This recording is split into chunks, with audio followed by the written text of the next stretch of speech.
Sir நம்மளோட Aadiperukku August 3ஆம் தேதி வருது. இதுல நம்மளோட சிருஷ்டியூர்ல இருந்து என்ன சார் மக்களுக்கு கொடுக்க போறோம்?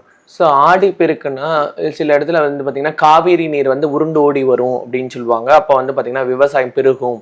அதாவது பெருகிறத தான் பெருக்கு அப்படின்னு சொல்லுவாங்க. நல்ல மல்டிபிள் நெல்லி குசாப்பீடம். ஏன் நெல்லி குசாப்பீடம் நம்ம தரோம் அப்படின்னு கேட்டோம்னா, நெல்லி மரம் 100 years ஓல்டு ட்ரீல வந்து பண்ணது. ரொம்ப பழமை வாய்ந்த ஒரு 100 வருஷமான ஒரு மரத்துல பண்றது. அதுலயே நம்ம சின்னதா வைக்கணும் அப்படின்றதுனால இந்த பீடத்துல இப்ப இந்த பீடம் எதுக்கு யூஸ் ஆகும்னா, சரி இது வீட்டுல வைக்கலாங்களா? கண்டிப்பா வீட்டுல வைக்கலாம், ஆபீஸ்ல வைக்கலாம், இல்ல ஷாப்ல வைக்கலாம். இதோட தன்மை என்னன்னா, இல்ல ஒரு நகை வைக்கிறோம் அப்படின்னு சொன்னோம்னா அது வளரும். வளரும் இந்த சென்ஸ் நிறைய வாங்குவோம், நிறைய சேர்ப்போம். ஆமா, பணம் வச்சிருக்கோங்க.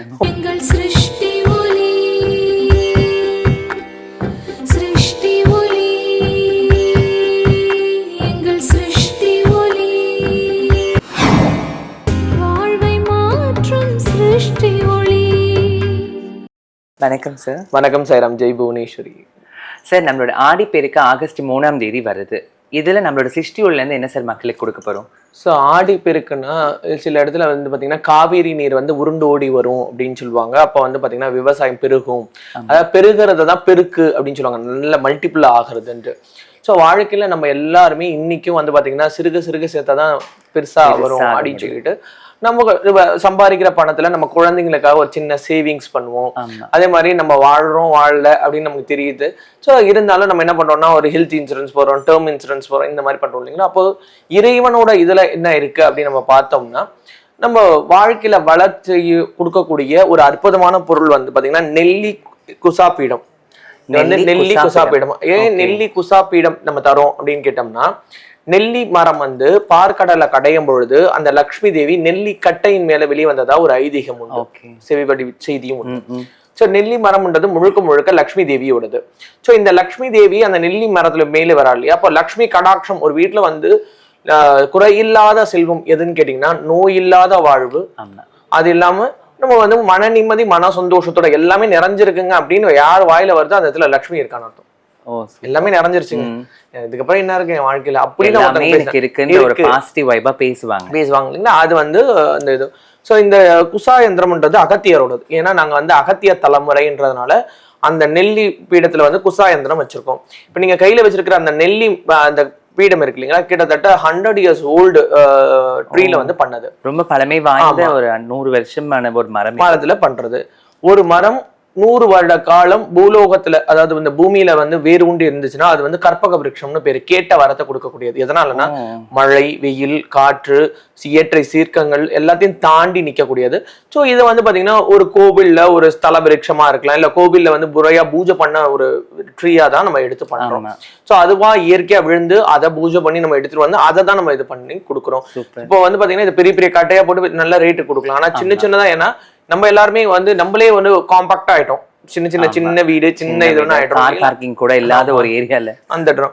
அப்ப தெய்வத்தை அதுலயே நம்ம சின்னதா வைக்கணும் அப்படின்றதுனால இந்த பீடத்துல இப்ப இந்த பீடம் எதுக்கு யூஸ் ஆகும்னா, சரி இது வீட்டுல வைக்கலாங்களா? கண்டிப்பா வீட்டுல வைக்கலாம், ஆபீஸ்ல வைக்கலாம், இல்ல ஷாப்ல வைக்கலாம்.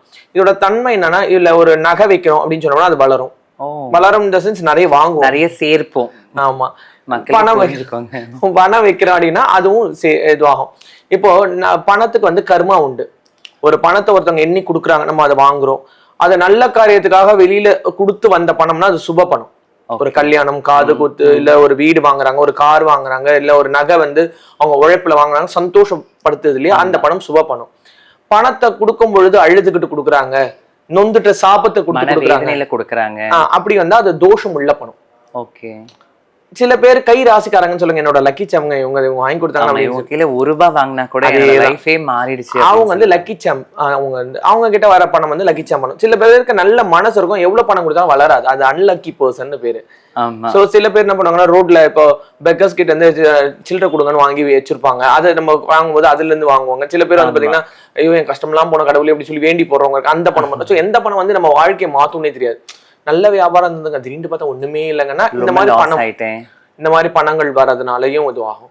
அதே மாதிரி நம்ம ஒரு ஃபங்க்ஷனுக்கு போறோம், ஒரு நகை போட்டுட்டு போறோம், ஒருத்தவங்க கிட்ட அந்த மாதிரி டிசைன் இல்ல அந்த நகையே அவங்க வாழ்க்கையில பார்த்தது இல்லைன்னா ஏங்குவாங்க. ஒரு ட்ரெஸ் போட்டிருக்கோம், அந்த ட்ரெஸ் அவங்க வாழ்க்கையில பார்த்ததே கிடையாது, அந்த ட்ரெஸ் எல்லாம் இப்படி எல்லாம் இருக்குமா அப்படின்னு ஏங்கினாங்கன்னா அதெல்லாம் நம்மள பாதிக்கும். அப்படிதான் சார் எனக்கும் ஆகுது.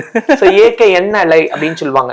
அப்ப நம்ம என்ன பண்ணணும், அப்ப அந்த நகையை போட்டுட்டு வந்தோன்னா இதெல்லாம் நல்லா இருக்குங்க அப்படின்னு தொட்டு பாக்குறாங்க, இல்ல அவங்களோட கண் பார்த்துருதுன்னா வீட்டுக்கு வந்த உடனே அதை நல்லா வாஷ் பண்ணிட்டு இதுல வந்து நவநிதி தைலம்னு கொடுப்போம். சோ 9 விதமான நிதிகள். இது வந்து கிளென்சிங் ஆயில் பிளஸ் வந்து வளர்ச்சி கொடுக்கக்கூடிய ஒரு சாய்ரா நவநிதி தைலம். நவம்னா 9 விதமான நிதிகளை கொடுக்கக்கூடியது. அதாவது நம்ம எல்லாருக்கும் என்ன தெரியும்னா லக்ஷ்மி தேவி தான் கொடுக்குறாங்க அப்படின்னு தெரியும். லக்ஷ்மி யாருக்கு கொடுக்குறாங்க? பெருமாளுக்கு கொடுக்குறாங்க. பெருமாள் யாருக்கு கொடுக்குறாரு? நம்மளுக்கு கொடுக்குறாரு. ஆனா அந்த லக்ஷ்மிக்கு யார் போய் சொல்றா அப்படின்னு கேட்டோம்னா குபேரன். ஏன்னா லக்ஷ்மி குபேரன் நீங்க நிறைய பார்த்துருவீங்க. லக்ஷ்மி குபேரன் சொல்லுவாங்க. அந்த குபேரன்றது யாரு அப்படின்னு நம்ம பார்த்தோம்னா யக்ஷராஜன், யக்ஷர்கள் அப்படின்னு கேள்விப்பட்டிருப்பீங்க. யக்ஷினி எல்லாம் வசியம் பண்ணி வச்சிருக்காங்க, யக்ஷினி இது பண்றாங்க. அந்த யக்ஷினிகளுக்கெல்லாம் தலைவர் யாருன்னா குபேரன். யக்ஷர்களுக்கெல்லாம் தலைவர் யாருன்னா குபேரன். இந்த குபேரன்றது அஷ்டத்துக்கு பாலகர்ல ஒருத்தர். ஒரு வீடுன்னு எடுத்தோம்னா, ஒரு இடம்னு எடுத்தோம்னா அஷ்டத்துக்கு, அதாவது வந்து பாத்தீங்கன்னா அஷ்டத்துக்கு பாலகர்கள் அப்படின்னு சொல்லுவாங்க. அல்ல குபேரன் ஒருத்தர்.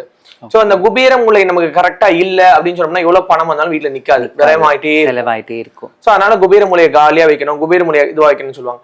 சோ அந்த மாதிரி ப்ராப்ளம் இருக்கிறவங்க என்ன பண்ணலாம் அப்படின்னோம்னா, நம்ம வீட்டுல வந்து பாத்தீங்கன்னா நகை நிக்க மாட்டேங்குது, இல்ல பணம் நிக்க மாட்டேங்குது, என்னால இதுக்கு மேல ஒரு ஸ்டெப் மேல ஏற முடியல அப்படின்றவங்களுக்கு இந்த ஆடிப்பெருக்கு நன்னாள்ல இந்த நெல்லி பீடத்தை வாங்கி இந்த நவநீதி தைலத்தை நம்ம வீட்டுல இருக்கிற பணம் நகைகள்ல அப்ளை பண்ணி இறைவனை மனதார பூஜித்து நம்ம வீட்டுல பண்ணிட்டோம்னு சொன்னோம்னா, அதுக்கப்புறம் ஒவ்வொரு வெள்ளிக்கிழமையும் சுக்கிர உரையில இதே மாதிரி தொடர்ந்து பூஜை பண்ண அதுல ஏற்பட்டு உள்ள தோஷங்கள், அதுல ஏற்பட்டு உள்ள அந்த நெகட்டிவ் வைப்ஸ் எல்லாம் ரிமூவ் ஆயிட்டு நம்ம வீட்டுல எல்லாருக்குமே வந்து பாத்தீங்கன்னா கைராசிக்காரங்களா மாறுவாங்க. எல்லார் கையிலும் பணம் பொருள ஆரம்பிக்கும். அப்ப பணம் பொருள் இருந்துச்சுன்னா கடன் அடைச்சிடலாம், கடன் பொருள் இருந்துச்சுன்னா நம்ம வாழ்க்கை நிலையை மாத்திடலாம், சந்தோஷமா. சோ இவ்வளவு விஷயம் நம்ம கொடுக்கணும் இல்லையா? அப்ப சிருஷ்டி ஒளியில ஒரு கிஃப்ட் கொடுக்கணும் இல்லையா?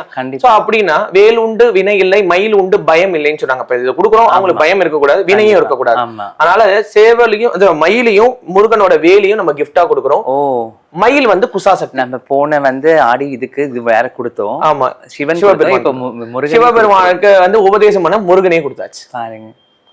ஸோ இதுல வந்து 2 விஷயம் இருக்கு. வேல் வந்து பாத்தீங்கன்னா அம்பாள்னு சொல்லுவாங்க, அது வந்து காளி தான் வேல். மயில் வந்து 3 விதமா இருக்கும். ஒண்ணு தேவ மயில், அசுர மயில், அதுக்கப்புறம் வந்து பாத்தீங்கன்னா பிரணவ மயில் அப்படின்னு சொல்லுவாங்க. ஸோ 3 விதமான சக்திகள் கொண்டதான் மயில். மயில் வந்து அழகு பிளஸ் ஆபத்து, உங்களுக்கு வளர்ச்சி கொடுக்கக்கூடியது. இந்த டாலர் இந்த விஷயங்கள் ஒருத்தவங்க கையில வருதுன்னா அவங்க 33 கோடி தேவர்களோட ஆசீர்வாதம் பெற்றால் மட்டும்தான் இந்த பொருள் அவங்க வீட்டுக்கு போகும். ஆடி பெருக்குல அவங்களால பூஜை பண்ண முடியும். அதுக்கப்புறம் ஒவ்வொரு வெள்ளிக்கிழமை சுக்கிர உரையில பூஜை பண்ண முடியும். Okay, super. இந்த மாதிரியான ஐட்டம்ஸ் எல்லாமே உங்களுக்கு வேணும், உங்களோட லைஃப்லயும் ரொம்ப சுபிக்ஷமா இருக்கணும்னு நினைச்சீங்கன்னா ஸ்க்ரீன்ல உங்களுக்கு நம்பர் கொடுப்போம், நீங்க ஆர்டர் பண்ணுங்க. இது 2 நீங்க வாங்குனீங்கன்னா உங்களுக்கு முருகருமே ஆடி பெருக்குக்காக சிருஷ்டியுள்ள இருந்து கொடுக்குறாங்க. வெயிட் பண்ணாதீங்க, ஆர்டர் பண்ணிடுங்க.